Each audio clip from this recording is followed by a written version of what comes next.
Al-Quran, mengajarkan Al-Quran, sehingga manusia mereka mengenal Al-Quranul Karim, faham agama, dan kemudian bisa menghidupkan agama itu dalam kehidupan mereka sehari-hari. Maka dibutuhkan untuk mereka dipahamkan tentang Al-Quranul Karim. Dan asalnya kita, orang-orang mereka diperintahkan Allah, asalnya orang-orang diperintahkan Allah agar kita senantiasa mencari apa yang dijanjikan Allah, pahala Allah, keridhaan Allah Subhanahu wa taala. Sehingga betul-betul bagaimana seorang dia berusaha untuk mengikhlaskan amalnya semata-mata karena Allah Subhanahu wa taala. Dan termasuk di antara kerusakan adalah mereka menjual ayat Allah dengan harga yang murah. Menjual ayat Allah dengan harga murah yaitu mencari dunia dengan ayat-ayat Allah SWT. Mereka sengaja menjadikan agama untuk yaitu mengambil dunia. Dunia itu apakah harta, apakah jabatan, apakah kedudukan, dan yang semisalnya, yang berkaitan dengan perkara-perkara yaitu duniawi. Maka bagaimana kita betul-betul berusaha untuk mencari apa yang dijanjikan oleh Allah Subhanahu wa taala. Kaum muslimin yang rahmati Allah taala, diwakilkan oleh beliau dalam bab ini riwayat yang pertama, ini sabda Rasulullah SAW dari di mana Nabi bersabda, "Iqra'ul Qur'ana wabtaghu bihi wajh Allah min qabli ayatiya qaumun yuqimunahu iqamatal qadah yata'ajjaluna wa la yata'ajjalunahu." Bacalah Al-Quran dan carilah dengan membaca Al-Quran ini wajah Allah, jadi wajah Allah SWT. Jadi mencari keridhaan Allah, yang keridhaan Allah itu adalah waridwanu minallahi akbar, dan keridhaan Allah itu akbar, di atas segala-galanya, di atas segala-galanya. Sehingga bagaimana seorang muslim dia betul-betul berusaha untuk mencari keridhaan Allah Subhanahu wa taala dalam segala aktivitas yang dia lakukan. Mencari wajah Allah taala menginginkan diantaranya adalah kenikmatan puncak daripada kenikmatan. Di antara kenikmatan yang dijanjikan Allah taala adalah kenikmatan melihat wajah Allah taala sebagai puncak kenikmatan jannah. Sehingga mencari wajah Allah, pertama bagaimana dia menjadi ahlul jannah dan berharap melihat wajah Allah Ta'ala. Bagaimana seorang mukmin dia mengejar kenikmatan yang dijanjikan Allah, ini kenikmatan jannah. Maka dia siap melakukan apapun untuk mendapatkan jannah yang dijanjikan Allah Ta'ala, dan Allah memerintahkan kita wasari'u ila maghfirati min rabbikum wa jannatin arduha samawati wal ard uiddat lil muttaqin.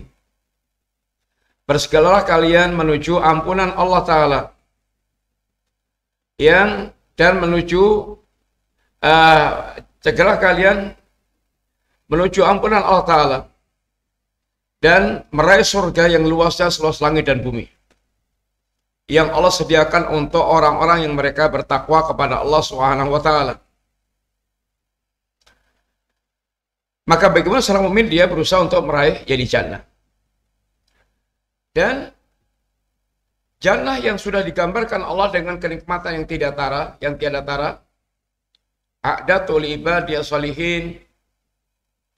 Aku sediakan untuk hamba-Ku yang saleh ma la ainun ra'at wala udhun sami'at wala khatara ala qalbin bashar.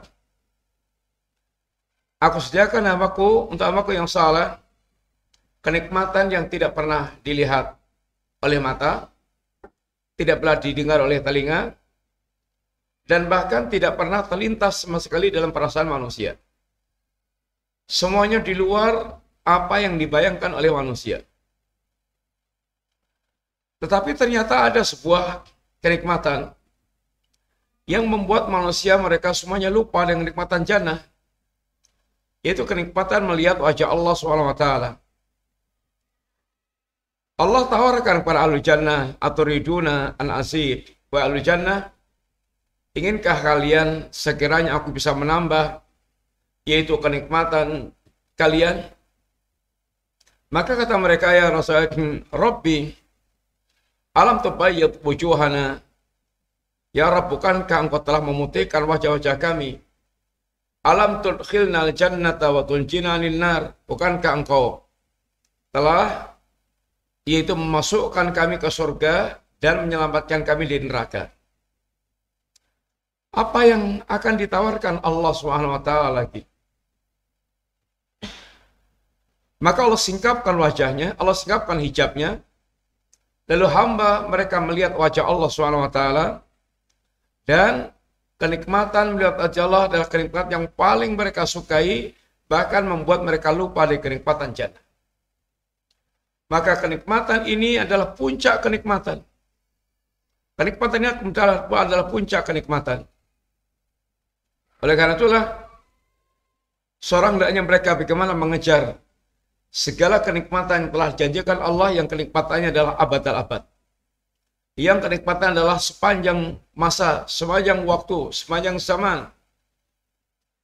Maka kejarlah kenikmatan-kenikmatan yang Allah janjikan itu seperti Anda mengejar ini dunia yang menjanjikan kenikmatan. Bagaimana seorang mengejar dunia karena kenikmatan yang menjanjikan? Dapat harta yang banyak, dapat kekuasaan, dapat jabatan, dapat segala macam.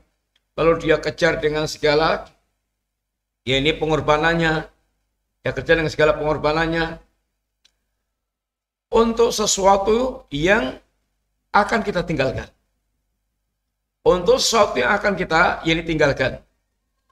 Dan kenikmatannya nggak seberapa. Bagaimana dengan kenikmatan yang abad-abad? Kenikmatan yang sepanjang zaman. Apakah tidak ada semangat kita untuk mengejarnya?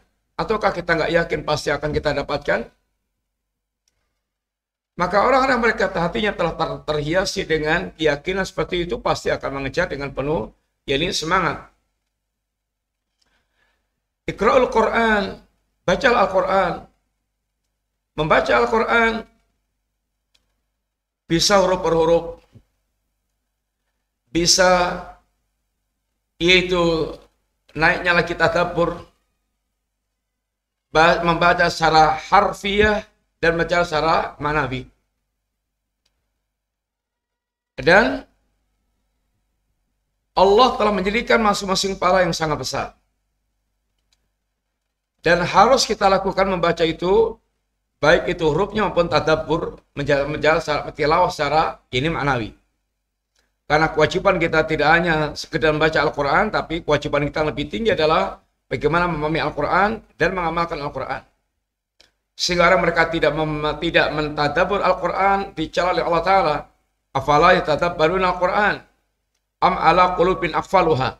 Tidakkah mereka yaitu mentadabbur Al-Quran, atau memang hati mereka ada kunci, hati mereka ada yaitu hati mereka terkunci, ada segel yang menutup hati mereka sehingga tidak ada atau tidak memahami Al-Quran karena tidak melakukan tadabbur. Iqra'ul Quran wabtaghu bihi wajha Allah. Dan carilah dalam membaca Al-Quran wajah Allah Ta'ala. Carilah pahala Allah. Carilah kenikmatan yang Allah janjikan, yaitu jannah. Carilah kenikmatan Allah, puncak kenikmatan jannah, yaitu melihat wajah Allah SWT. Yang itu akan mengantarkan pada keutamaan-keutamaan yang sangat besar berkaitan keutamaan orang mereka membaca atau memahami, belajar Al-Quranul Karim. Min qabli ayatiya qaumun yuqimunahu iqamatal qadah. Sebelum datang satu kaum yang mereka menegakkan bacaan Quran itu seperti menegakkan anak panah. Anak panah itu, Anda tahu bagaimana membuat anak panah yang kemudian kalau dilepas bisa nyasar ke tempat tujuan. Anak panah itu untuk cucuknya harus betul seimbang. Untuk cucuknya itu, mulutnya, cucuknya itu untuk nancap, untuk nancap itu mesti kanan kiri seimbang. Kemudian gagang panahnya, batang panahnya harus lurus. Harus lurus. Kalau nggak lurus, nggak mungkin akan bisa ini yaitu terbang lepas menyasar bidikannya. Kemudian buntutnya juga, buntutnya itu, ekornya itu harus lurus. Harus ini seimbang, kanan kirinya. Ada orang mereka menegakkan baca Quran dengan seperti itu. Ini sangat-sangat betul-betul sangat top-top. Lencang selencang-lencangnya. Bagaimana pelafatannya itu ibaratnya sempurna. Sempurna.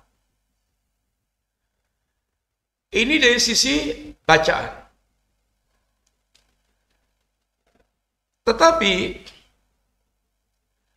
dia mengajarkan Quran dengan menegakkan bacaan yang sangat luar biasa tadi itu, ya ta'ajjaluna, hanya untuk mencari dunia. Ajal itu ajal ini perkara dunia.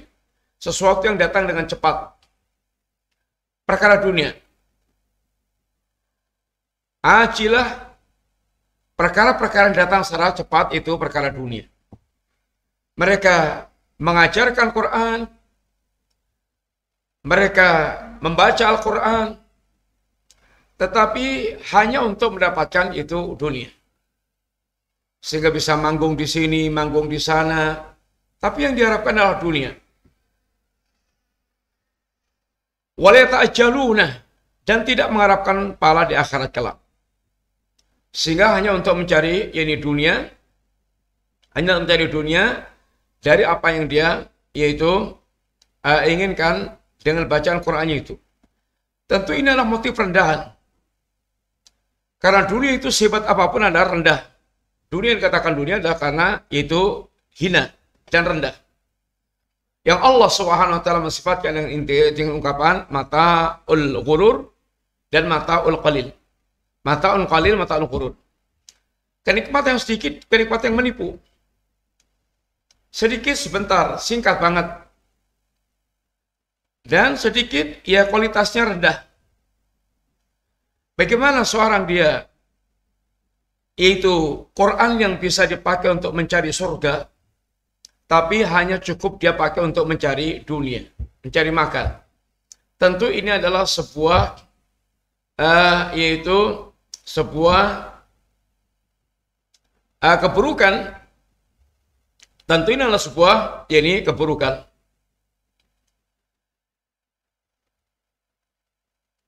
Ikhwati billah, para pendengar sekalian, anak kaum muslimin rahmati Allah SWT, Quran perkara sangat agung yang akan memberikan banyak keutamaan-keutamaan dalam kehidupan kita. Maka jangan sampai kemudian justru kita gunakan untuk hal yang rendahan, yaitu mencari perkara-perkara duniawi, mencari ini perkara duniawi. Kemudian dari yang kedua yang dibawakan,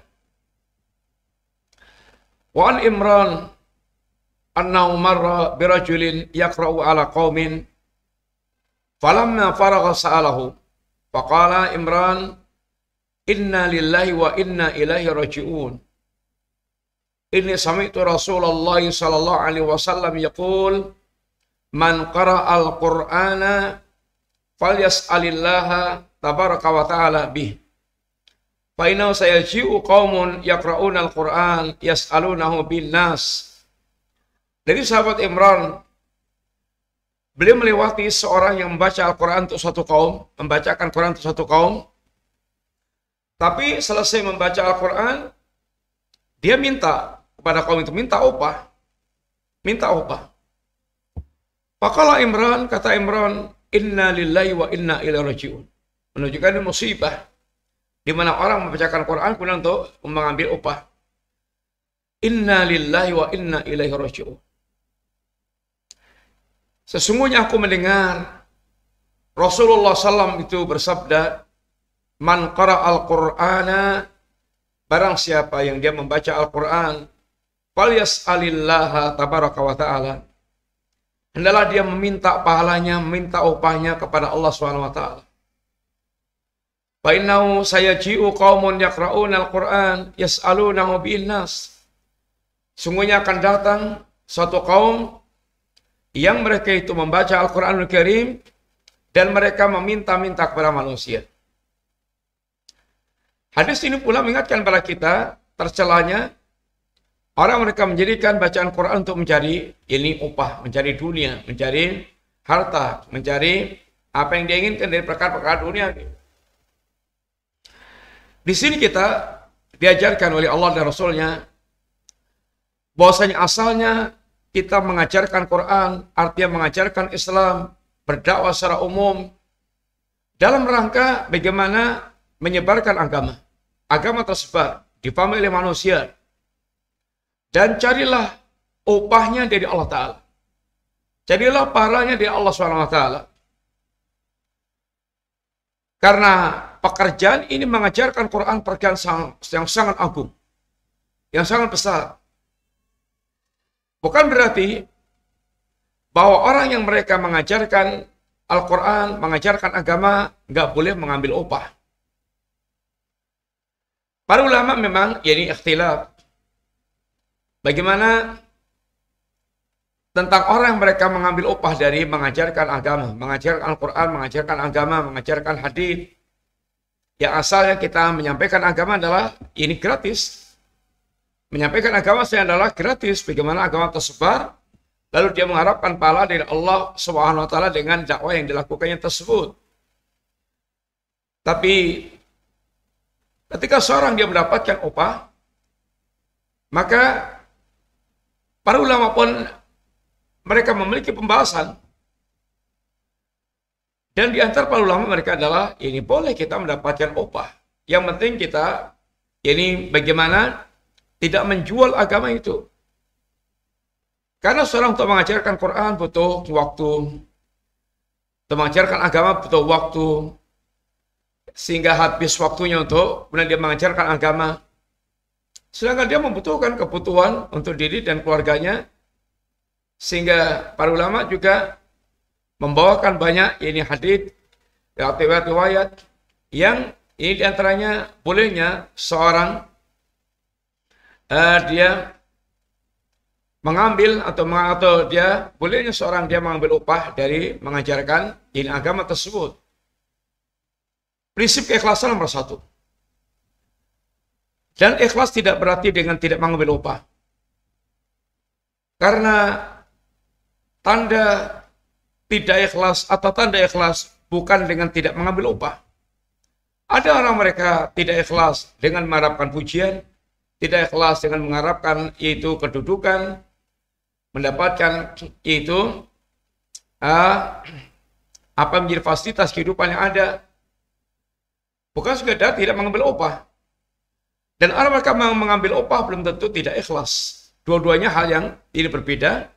Walaupun ada persinggungannya, tapi keduanya adalah hal yang berbeda. Bagaimana orang diajarkan, kita mengajarkan agama punya semangat tersendiri, menyebarkan agama ini penuh dengan dedikasi, dia bagaimana betul-betul menyebarkan akidah yang lurus, sehingga tersebar luas di tengah-tengah manusia, dan dia sangat mengharapkan wajah Allah, sangat mengharapkan jannah surganya Allah SWT. Tetapi bukan berarti tidak boleh mengambil ini upah. Para ulama zaman dulu mereka mendapatkan gaji-gaji yang besar dari mengajarkan hadis, dari mengajarkan ini ilmu, menyampaikan hadis. Mereka mendapatkan gaji-gaji yang sangat besar. Sehingga dua-duanya perkara yang ini berbeda, yaitu bagaimana ikhlas kita mengajarkan Al-Quran, mengajarkan agama, dan kemudian kita ini mendapatkan upah atau mengambil upah. Tapi jangan menjual agama. Jangan menjual agama. Niatkanlah bagaimana kita menyebarkan agama dengan ikhlas karena Allah SWT, dan tidak pula terhalang orang untuk dia ini mendapatkan yakni upah. Contoh di antara hadis yang para ulama membawakan seorang bolehnya mengambil ini upah, inna ahaqqa ma khattum alihi ajran kitabullah. Yang paling berhak ini engkau ambil upahnya adalah kitabullah, itu Al-Quranul Karim. Demikian juga ini yang mereka menyampaikan ini hadis, diantaranya adalah manda'a ila huda.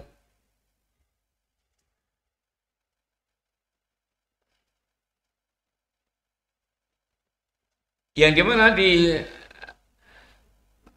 Ibnu Sa'di Al-Maliki beliau mengatakan bahwasanya Umar beliau pernah memperkerjakan dirinya untuk mengumpulkan sedekah. Kemudian setelah selesai dan telah diserahkan kepadanya, maka ia memerintahkan aku untuk mengambil ini upah. Kata si pegawai ini, aku bekerja hanya untuk Allah Ta'ala. Dan imbalanku adalah dari Allah SWT. Maka katanya, ambillah yang telah aku berikan kepadamu. Karena sungguhnya aku bekerja di masa Rasulullah SAW dan mengatakan seperti apa yang kau katakan. Dan lalu Nabi mengatakan, idza u'tita syai'an min ghairi an tas'al, kalau diberikan kepada Anda yaitu sesuatu yang engkau tidak meminta-minta, fakul wa tasaddaq, maka makanlah dan sedekahkanlah. Bisa Anda ambil manfaatkan untuk makan sebagian, Anda sedekahkan. Intinya dari nas tersebut, diantaranya para ulama ini membolehkan untuk mengambil ini upah. Tapi jelas prinsip keikhlasan yang pertama, dan jangan sampai dikorbankan kemudian agama untuk mengambil, itu mencari perkara-perkara itu dunia. Sehingga mengajar agama, belajar agama, mengajar agama, bagaimana mencari keridhaan Allah SWT, ikhlas dalam mengajarkan agama tersebut, tapi tidak terhalang untuk dia mengambil upah dari mengajarkan Quran atau dari mendakwakan ini agama. Yang penting jangan menjadi orang menjual agama yang sengaja memang dia jadikan agamanya untuk mengumpulkan harta manusia. Ini adalah dua riwayat yang dibawakan oleh beliau dalam bab ini, dan kita sampai sini dulu aja. Dan ini semuanya juga mengingatkan kepada kita tentang keutamaan mengajarkan Quran, kemudian tentang ketinggian derajat orang mereka mengajarkan Quran, mencari wajah Allah SWT, dan peringatan tentang fitnah harta juga sekaligus. Peringatan jangan sampai kita maftun dengan harta, lalu amalan-amalan yang mesti kita ikhlaskan kepada Allah, lalu kemudian kita justru mengambil hanya untuk mendapatkan harta sebanyak-banyaknya, sehingga agama justru dijadikan sebagai wasilah untuk mengumpulkan harta. Ini akan menjadi bahaya bagi diri kita. Semoga Allah menganugerahkan kepada kita semangat untuk belajar Quran, semangat untuk mengajarkan Quran dengan semata-mata mengharap pahala dari Allah SWT, dan boleh selama mengambil upah ini ketika dia tidak memiliki ambisi kepada upah tersebut. Ini sebagaimana yang telah